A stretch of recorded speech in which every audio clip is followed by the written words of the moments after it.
The film you are about to see represents a significant breakthrough in the advancing science of the motion picture. You are about to witness history in the making.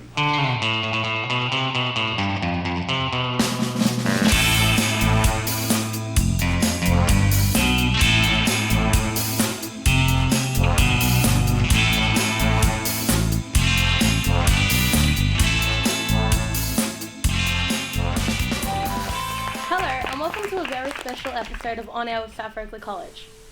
Guys, don't forget to introduce yourself. Oh yeah. I'm Tiana. I'm Pratik. And I'm Ash. Ash is the cool one. I'm cool too. Guys, did you hear the news? What news, Ash? I watched the project yesterday, if that's what you mean. No, not the news. I mean the exciting news about our show tonight. Do we have another celebrity interview? Ooh, who's it this time? I don't want to freak you guys out too much. Stop it, the suspense is killing me. You have to tell us. I'm actually really excited now. You'd better not be building this up too much, Ash. Please. Okay, brace yourself, guys. Today our special celebrity interview is with Bruce Kulick, formerly guitarist of Kiss. I'm totally speechless. No words. So anyway, guys, do you want to see some of the interview? Yes. Okay, cool. So 3 of our crew from On Air went to interview Mr. Kulick recently while he was on tour here in Melbourne. Elijah was the interviewer, Katie was on camera, and Cassie was on sound.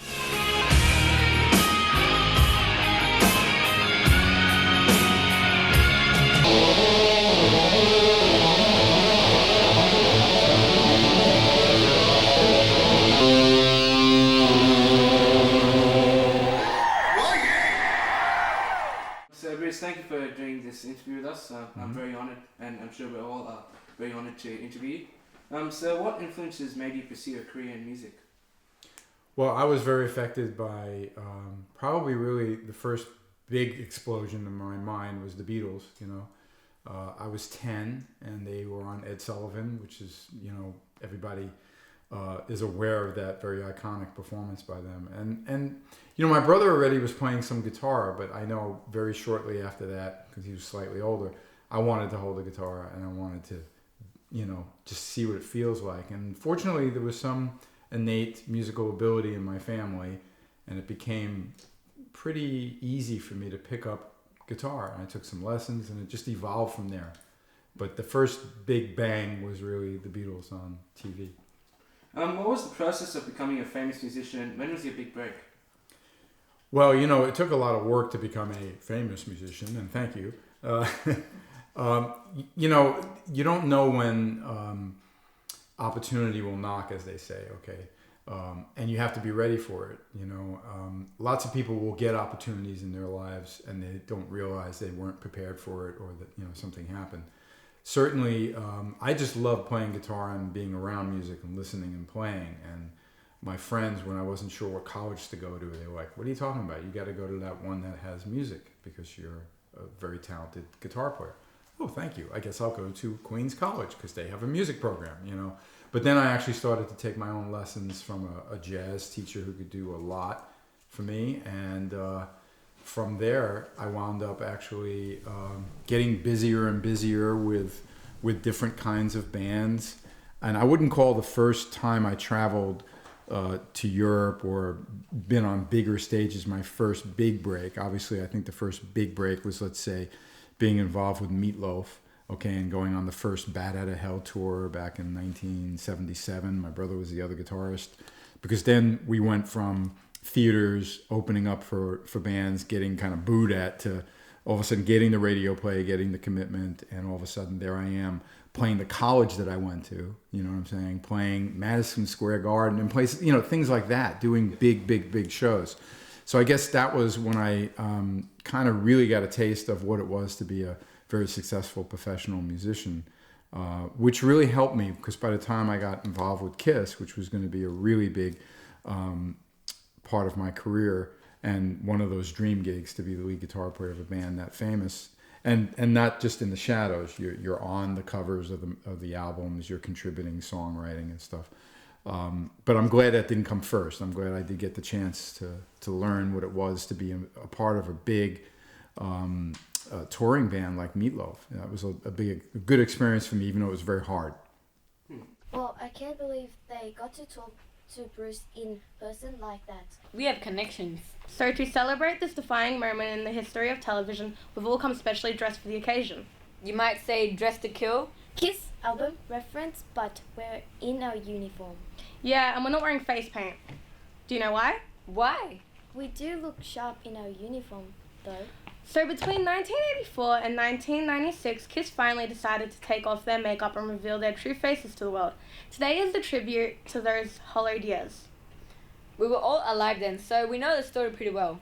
I wasn't born then. How old do we look?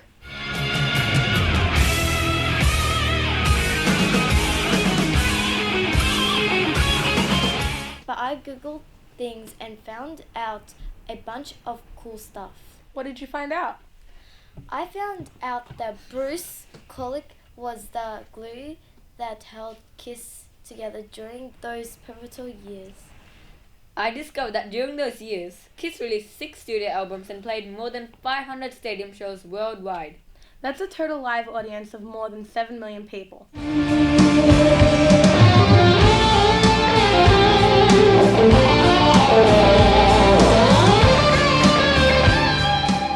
So between Kiss and Grand Funk, do the fan bases differ? And what is your favorite fan story? Well, they're very, very different, of course. With Grand Funk, I mean, I've just been like their touring, performing guitar player for 15 years now, and it's a terrific band. Those guys are amazing. Don and Mel are the original rhythm section, and Don wrote and sang some of the hits. And of course, Mark Farner, who I have a lot of respect for, who's a solo artist now. You know, I have to do his parts, but I do that well, just in the same way that if I was doing a song from the Ace era of Kiss, you know, I know how to interpret that without losing myself in it, if you know what I mean. I could still put my thing on it. Kiss fans, though, are very dedicated and obsessive. You know, there's really cool Grand Funk fans, don't get me wrong. And it's kind of odd for me to be exposed to some of them. The ones that have accepted me, great. There are some that they don't want to know about the band past the original Mark, you know, in the same way in the Kiss world. You know, some people just want the makeup band, you know. But I have to admit, though, the Kiss fans, because Kiss is almost a way of life to some of those bands, where Grand Funk is just a rockin' 70s classic rock band that people know were very influential for many bands. So you know, when you mention crazy things that fans do, how many bodies that I've signed. Just happened at in-store 2 days ago. I'm signing the guy's leg in Sydney, and now it's all over Twitter. You know, he had the tattoo of my signature on his body. So that stuff just always blows my mind, as you can imagine. Because as much as you know, I work hard at what I do, I'm not trying to, you know, like convince somebody, oh, you know, you should have a drawing of me on your arm. You know, and I see stuff like that too. You know, but that shows real dedication. Just like if you're a fan of a certain movie or cartoon, all of a sudden there you go, or, you know, a superhero or whatever, you're getting a tattoo of that person. So it's pretty trippy, but I keep it really like, wow. And I don't think about it. I mean, it'd be crazy to be running around going, someone got a tattoo, you know, but it's just another thing. I know my neighbors probably wouldn't understand it. You know what I mean? You know, back home in LA. So I deal with it. Do you have any emotional attachments to any of the instruments that you've played? Yeah, I mean, some of the guitars you get really, really close with. There's one Les Paul that was a part of my family for a while. My brother got it a long time ago, and then he used it with Paul Stanley because he's also a talented guitar player. I played on some Kiss things. That's Bob Kulick. And then when he wanted to get rid of it because for whatever reason, I said, no, I'll buy it, and I've used it on. And it's on the back. In fact, it's the one that I'm holding on the back of that. It's just a vintage 53, actually. As old as me, that was converted to be like a 59 Les Paul, you know. So that guitar has, you know, the Austin Power movies, okay? You know, it has mojo, okay? And you can't take it away from that guitar.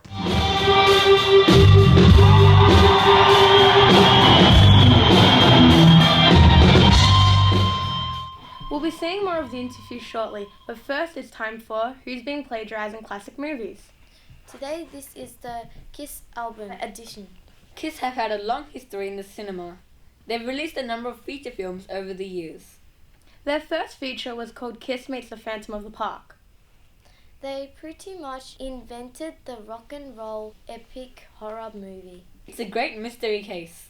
It was released in 1978 and was based on the Marvel Kiss comic, which was inspired by the band. They have to battle an evil bad guy. Spoiler alert, Kiss saves the day. Thank goodness for that. Who's been plagiarizing this classic movie? I think the most obvious one is pretty clear. Don't even get me started. The whole idea of animatronics coming to life and taking revenge is basically the entire plot of Five Nights at Freddy's. Wow, I'll never play that game again. I was never going to play it in the first place. It looked way too scary. Chill out, guys. Every movie borrows from other movies. The glowing gold color coming from Abner's briefcase has been used in other movies too. And the Ramones released their rock and roll high school movie only a few months after Kiss meets the Phantom of the Park. Hey, I heard that Kiss listed the Beatles as one of their biggest influences. Why don't we just ask Bruce? So, if you had the opportunity to record or perform a song with any musician, dead or alive, who would it be? Well, I would definitely want to record with or hang with Paul McCartney. Okay. Good choice. I'd love Jimi Hendrix to be there too, just so I could watch him up close, you know. And maybe John Lennon should be there too. We'll have a Beatle. Put George in there too. We'll have a Beatle reunion because the Beatles are actually my favorite band. You know, I always tell sometimes when I'm in a very big kind of Kiss-centric crowd, I always say, like, what Kiss means to you guys is what the Beatles mean to me. I have to have every release, every version, every, you know, mono, stereo, everything. And I do have like photos framed and put on the wall. And the one time I met Ringo Starr was really amazing for me. So, you know, I'm a fan of artists that influenced me in the same way that I'll tell the Ringo story to my crowd, and then they'll say, well, you know, meeting you, Bruce, is like you meeting Ringo to us. You know what I mean? I don't quite get that, but you know what I mean? I have to accept it, you know. So to finish off, as a famous musician, what advice can you give for people who want to pursue a career in the music industry? Well, absolutely, you should try your best to do the best you can. I mean, you also should be realistic about what your goals are. There are many guitar players, especially, I find, that all they want to do is play like fast leads. Well, you know, it'd be better to write a great song like the way Dave Grohl, who was actually a drummer, but then creates the Foo Fighters as the frontman guitar player, writes great songs. You know what I mean? And even if he wrote them on a napkin, and then there's a stadium singing to him, you know, a song that he wrote. You see, that's more important than like, look how fast I can play, or look at my licks. You know what I mean, on the guitar. So keep in mind that music, to communicate with people, you know, you have to be in touch with your own talent. You have to create it. You have to develop it, rather. You got to learn. I do stuff for the Musicians Institute in Hollywood, which is a world famous school. And I'm on the board of directors, and I do some teaching there. But I'm like the real world guy, because I'm actually not as educated technically as the people that will go there for 4 years. Okay, but I don't have to be. I was fortunate that I was talented. You know, Paul McCartney doesn't actually really read music or anything, and he's a genius. You know, but I do think that it's helpful to be educated. I think it's great to play with people maybe better than you, and you learn from them, and then be realistic. And let's say your favorite band is, you know, Van Halen and Journey. Okay, we'll take those influences and do your own version of that. And not everybody would know, but if you just do Van Halen, they'll say, yeah, you just sound like a bad Van Halen. Or you just do Journey, you're a bad Journey. You know, because those guys had something really unique. So I really encourage people to, like, you know, my guitar playing, I can tell you that my most influential musicians and guitarists that I studied, or I kind of like really love to emulate, but I don't really sound like any of them. You see what I mean? I've made it unique, but it is a combination of how much I love Eric Clapton, how much I love Jimi Hendrix, how much I love Jimmy Page and George Harrison, and so on.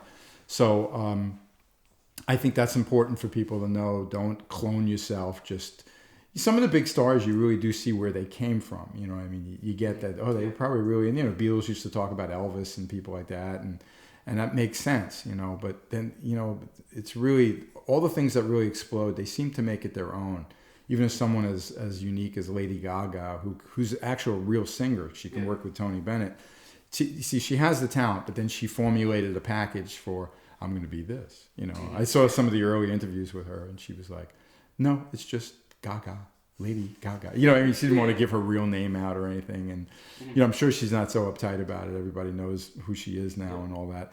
But the point is, she had the musical ability. She just then made it a showbiz thing. And it is show business. So you got to learn how to package things that's going to make it. Look what Kiss did to make it, you know. But there are many artists that it doesn't matter. You know, Don Brewer, the drummer from Grand Funk's on the road until the end of the month with Bob Seger. And Seger's is like, you know, he could be any guy, you know what I mean? He just, you know, there he is, a jean shirt and jeans and black t-shirt and whatever, you know. But the guy wrote amazing songs. So you see, that's a key there, you know. So, but just enjoy it while you're doing it, but keep a big, you know, an open mind to the vision of what you could be and how would you be unique so that you'd have an opportunity to, you know, maybe make a difference in the music business or the music, just you know, music is just so varied, you know, I mean, all the different styles. So like, what are you about? That's what I think makes every artist very unique, including myself. So, but I just love music, so I'm just happy to be involved with it. Making it a business is a little harder, but you know, I do the best I can. Well, thank you very much once again for doing this interview. And yeah, I'm very honored. We're all very honored, so thank you again. Cool, no problem. Well, thank you, and good luck with your endeavors, and hopefully you get this thing worldwide, right? Whatever you guys are doing, okay? I'm sure. Hopefully. Okay, all right, thanks. Well, that brings us to the end of today's show. We hope you enjoyed our Kiss special. Special thanks to Bruce Kulick for agreeing to come to our show. And also to Anne Layton for being the coolest publicist ever. To take us out, we have a very special musical performance. Today we have our very own school captain, Athena, and friends, and they'll be singing a song. See you next week, guys. Subscribe.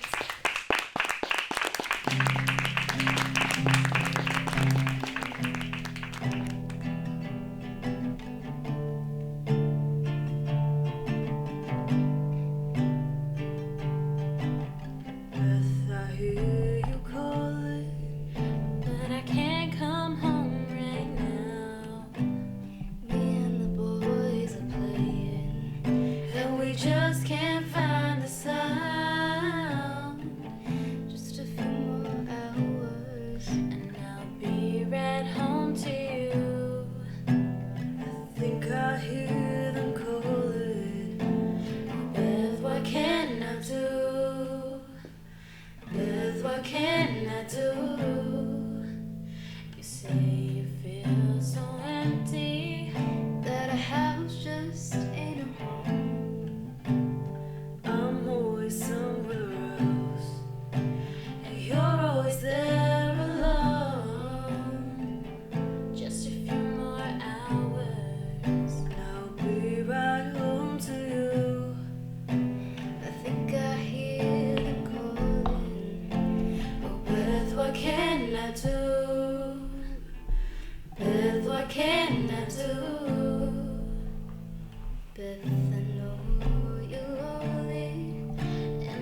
boys will be playing.